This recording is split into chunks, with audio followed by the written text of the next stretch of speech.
Amigos, Venezuela ha mantenido un crecimiento económico en 12 trimestres consecutivos. Esto ha sido el mensaje ante la reunión del Comité de Facilitación del Comercio de la Organización Mundial de Comercio. La presencia de Venezuela en esa importante reunión representa un hecho histórico porque ubica al país en una posición de mayor relacionamiento comercial internacional. Las exportaciones no petroleras se incrementaron a partir del año 2022 en aproximadamente 152% y la economía mantiene un crecimiento de 12 trimestres consecutivos. Para entender mejor esto que brevemente adelanto y ponerlo en contexto, contamos ahora con la presencia de José Manuel Puente, PhD en Economía Política, magíster en Administración Pública y Políticas Públicas, individuo de número por la Academia Nacional de Ciencias, profesor titular del IESA y profesor asociado de, aquí dice IE Madrid, disculpa la ignorancia. Es tal cual, IE Madrid. IE Madrid. José Manuel, siempre es un gusto poder escucharte, eres un pedagogo en esencia y esta materia necesita de mucha explicación. Esto que estoy diciendo, tal como a primeras luces, ¿es algo muy positivo que está viviendo la economía venezolana? Sí, yo creo que Venezuela necesita una dosis de objetividad científica, ¿no? Y yo voy a tratar de ser lo más ecuánime y objetivo en términos de lo que la data puede decir. Hasta ahora, el ente oficial que es responsable por producir data macroeconómica, que es el Banco Central de Venezuela, desde el año 2019 no publica data. Por tanto, yo asumo que este mensaje o esta información es correcta, pero el Banco Central de Venezuela o el Ministerio de Finanzas no ha publicado data formalmente. Sin embargo, es muy obvio que al menos este año 2023 la economía va a crecer. 2024. 2024, Dios mío, me quedé en el año pasado. El 2024 va a crecer al menos 4 o 5%, que es una tasa razonablemente buena o bastante buena para lo que está viviendo la economía global, combinada con una inflación sobre 50-60%. Es decir, una inflación que todavía sigue siendo alta, pero muy alejado de las inflaciones o hiperinflaciones del 2017 al 21. Entonces ahí hay un avance sin lugar a dudas.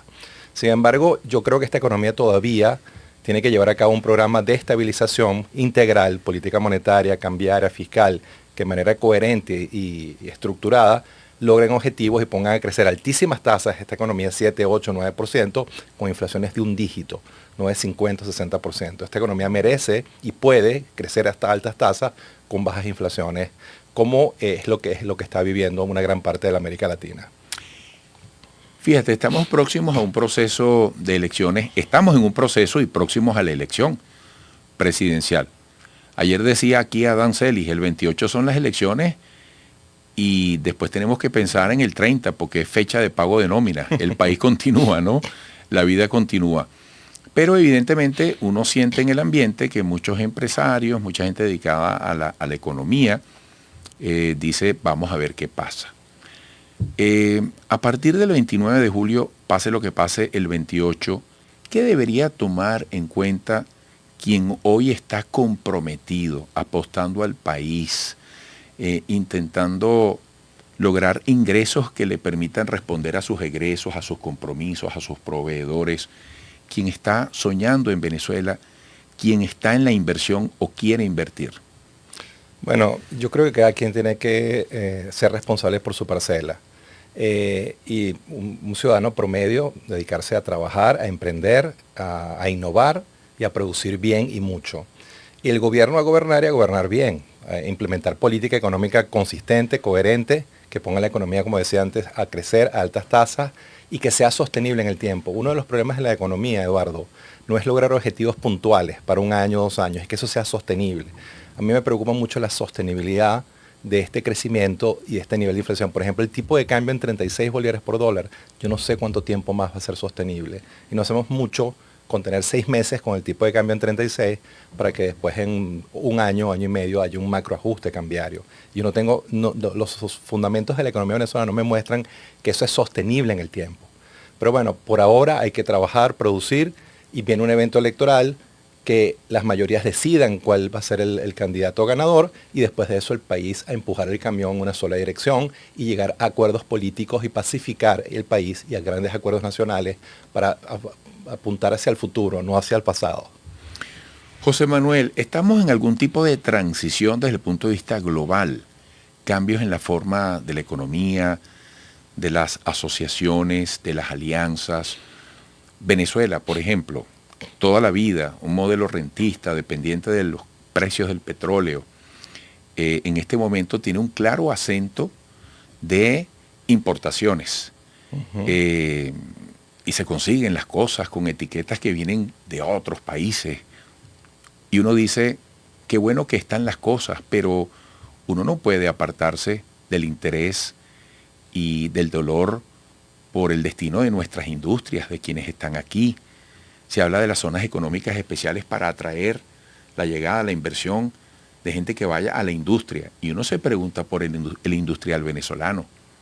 En razón del comentario que acabas de hacer sobre sostenibilidad, ¿cómo debemos leer esta parte de la historia? Ya prácticamente en el país, por no decir nada, se ensambla muy poco vehículo, pero hay muchos vehículos propuestos desde China y desde otros lugares.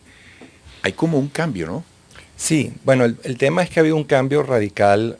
Hay variables endógenas internas y variables exógenas, hay dinámicas diferentes. En el caso venezolano, lo que ha habido es una economía que se ha enanizado. Esta economía es hoy el 23-24% de lo que era en el 2014. Se ha achicado muchísimo, consecuencia de muchos años de contracción económica, de recesión, junto a altas y persistentes inflaciones o hiperinflaciones entre el 17 y el 21. Entonces el país ha cambiado. En términos de aparato económico, de masa muscular, este país tiene hoy la masa muscular que tenía en el 2020, el 27, 24, 25% de la masa muscular que tenía en el 2018. Ha habido un cambio radical.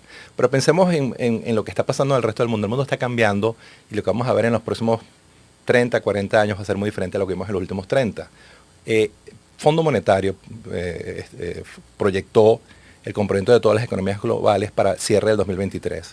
Estados Unidos sigue siendo el líder mundial en términos de producción de bienes y servicios, pero la segunda economía más grande del mundo es China.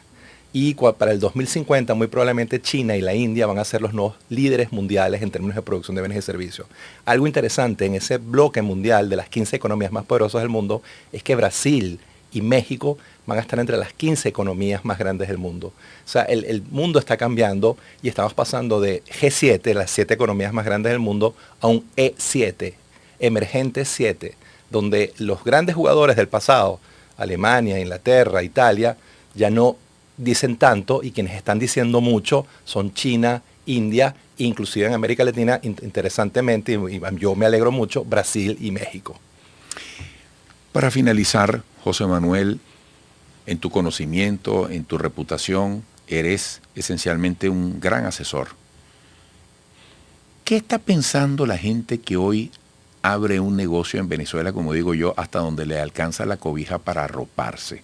¿Qué están viendo que no ven otros? ¿Y qué les dices, estos llamados emprendedores incluso? Eso es un buen punto, Eduardo, porque a pesar de todos los problemas que ha habido y que sigue habiendo, es muy claro que esta economía es un motor 8 cilindros, con mucho potencial y gran capacidad. Todavía, a pesar de lo que ha sufrido esta economía, siendo una economía donde hay grandes volúmenes y grandes rentabilidades en los negocios. Y muchos de los venezolanos, o los empresarios venezolanos que se han ido, se han arrepentido, porque en muy pocas partes de América Latina pueden hacer los buenos negocios que hacían en Venezuela. Entonces, esta economía todavía sigue siendo un lugar propicio para el emprendimiento, para hacer negocios, para generar riqueza y generar altas tasas de retorno. Y eso es algo que es muy claro en todos los empresarios que se han quedado y los que se han ido se han arrepentido. Y eso hay que tenerlo también muy claro. Donde hay necesidad hay oportunidad, ¿verdad?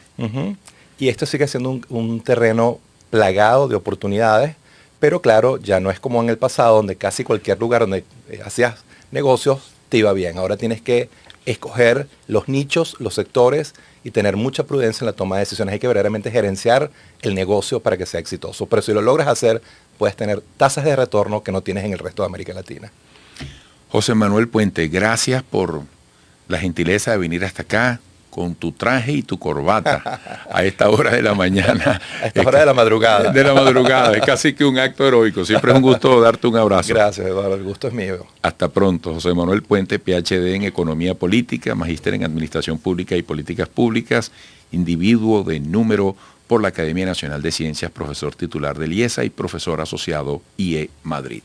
Regresaremos.